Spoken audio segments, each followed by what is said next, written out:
Hello, welcome to this video on implementing a 3D first-person shooter on the FPGA. I'm Ysatis, and helping me with this video is Wiktor. So our main motivations for this project was we looked at games such as Doom and Wolfenstein 3D, and we thought they looked really cool, and we wanted to explore how they created a 3D environment more. And what we learned is that this uses a technique called raycasting, which is simply just a way of making a 2D array appear 3D. So our project focuses on using raycasting to create a 3D environment. But we also wanted to make sure that the environment is interactable, you're able to move through it. And we also wanted to make sure that you can actually see the environment. As a result, some main components that we used in our project include the Raycaster, but also a VGA driver and a buttons driver for the user input. However, we have some other components too, such as a game logic finite state machine, text display. So here's the overall diagram. So the user input is fed into the buttons driver. And what the buttons driver does is it reduces the complexity of possible user inputs. So say if you're trying to turn and go straight at the same time, the buttons driver will stop you and not let you do that unless you decide to press only one, such as choosing to only go straight or only turn.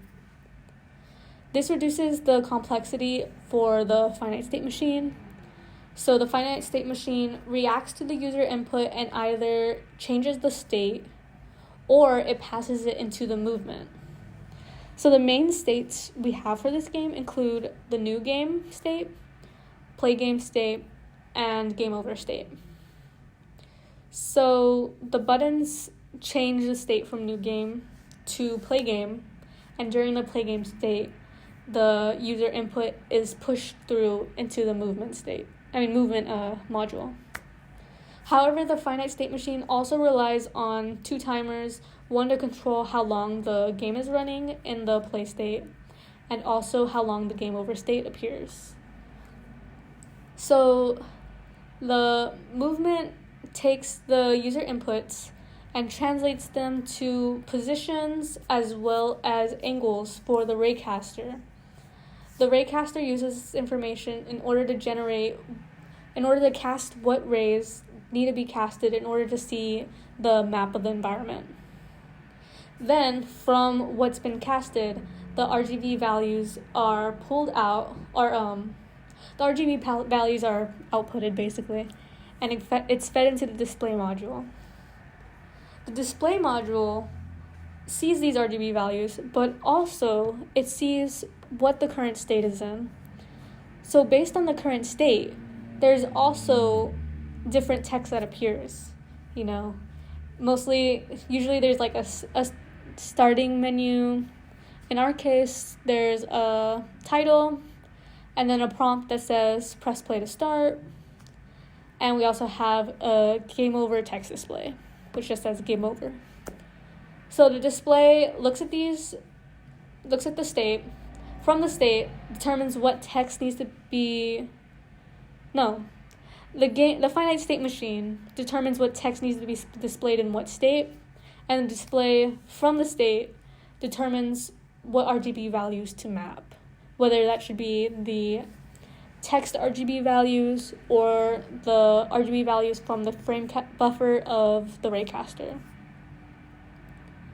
This enforces that every pixel only has one red, one green, and one blue value, which is useful for the VGA driver.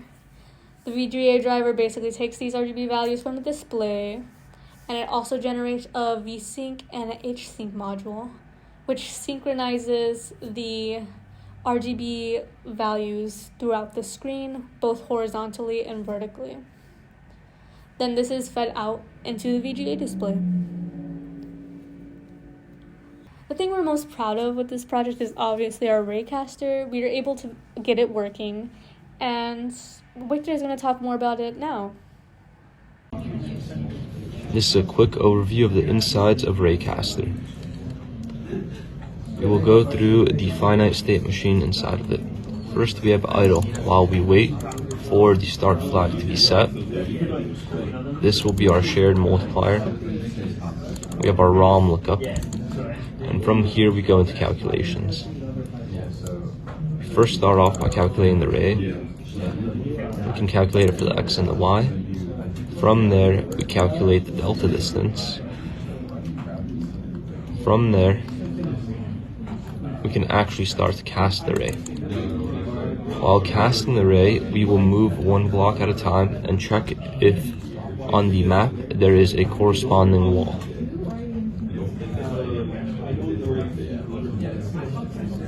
That logic is right here.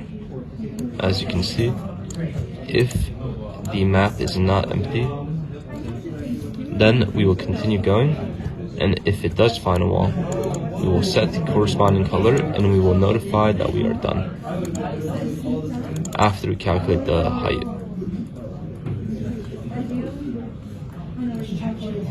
And we will end up on draw line go.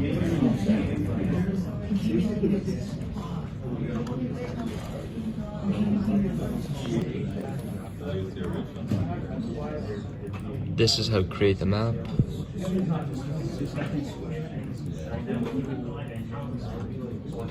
This is controlling the movement, along with boundary conditions.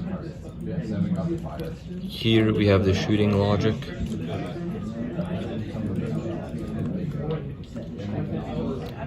Here we plug in the Raycaster.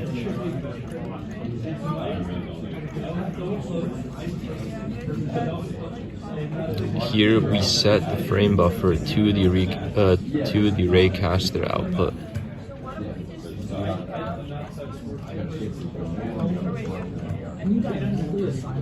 From here, we just display the contents of the frame buffer.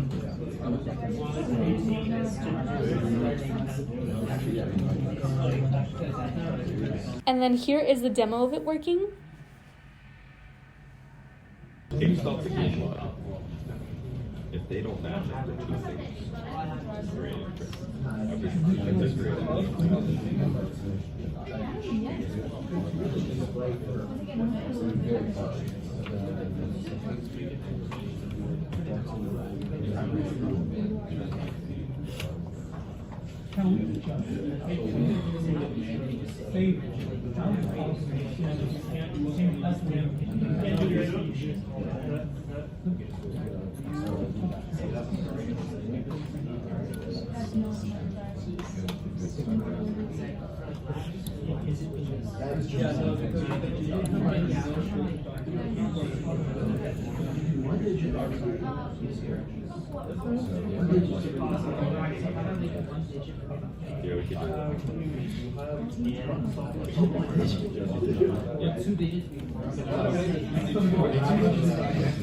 Some successes about our project is, one, we were able to implement the Raycaster.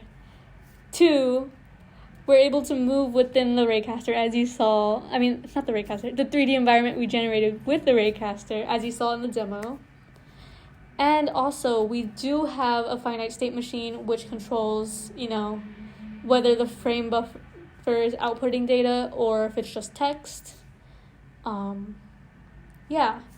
For further improvements that we recommend, the first one is our movement is a little janky.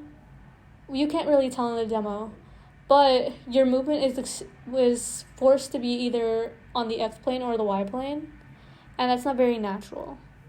For watching this video, we hope you enjoyed seeing this, and we hope that you try out our project and see some cool ways to improve upon it, whether that be changing our map ROM to generate a completely different environment, to adding sprites or even sounds. Yeah, we hope to see this project grow, basically. Thank you.